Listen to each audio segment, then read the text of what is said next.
Dando a lição de domingo, 25 de janeiro de 2026.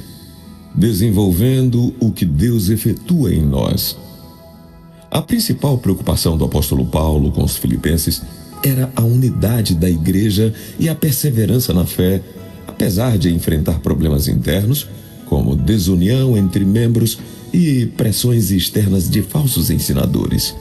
Ele os exortou a serem unânimes, unidos, a manterem o mesmo espírito, a imitarem a humildade de Cristo e a se concentrarem na salvação e na sua cidadania celestial. Um dos pontos fortes do conselho de Paulo aos filipenses foi ensiná-los a viver os princípios cristãos de forma prática para obter crescimento espiritual. Leia Filipenses capítulo 2, versículos 12 e 13. O que Paulo quis dizer com esta frase? Desenvolvam sua salvação. Como você descreveria a relação entre fé e obras?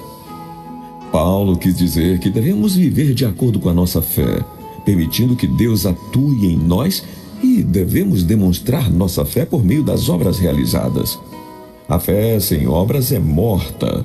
Isso quer dizer que, se desenvolvo, opero minha salvação, é porque faço coisas que estão de acordo com a vontade divina, provando que a salvação é uma realidade na vida. Leia Romanos capítulo 3, versículos 23 e 24. Também Romanos 5, versículo 8. Efésios capítulo 2, do versículo 8 até o 10. O que Paulo ensinou sobre salvação? Paulo ensinou que a salvação é um dom dado por Deus.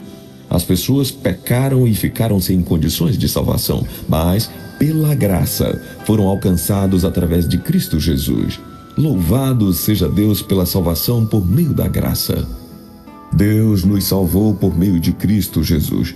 Por isso que a salvação é um dom de Deus e não conseguimos acrescentar nada nesse contexto, a não ser receber esse dom pela atuação do Espírito Santo e usufruir de uma nova condição diante de Deus e do universo. O Espírito Santo precisa interagir conosco para que aceitemos a dádiva da salvação. Caso contrário, nossa natureza pecaminosa rejeitaria a única maneira de salvação. Inclusive, o próprio apóstolo Paulo questiona essa possibilidade de rejeição nessas palavras. Como escaparemos nós se rejeitarmos uma tão grande salvação, a qual, começando a ser anunciada pelo Senhor, foi-nos depois confirmada pelos que a ouviram? Hebreus capítulo 2, versículo 3. A passagem enfatiza que não há como escapar se a tão grande salvação for ignorada.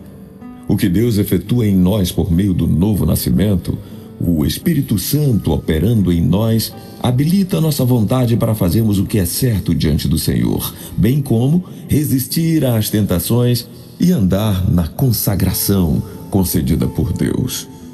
Não ganhamos a salvação por nossa obediência, pois a salvação é um dom gratuito de Deus e que obtemos pela fé. Mas a obediência aos preceitos divinos é fruto da fé. Livro Caminho a Cristo, página 61. E que Deus nos abençoe.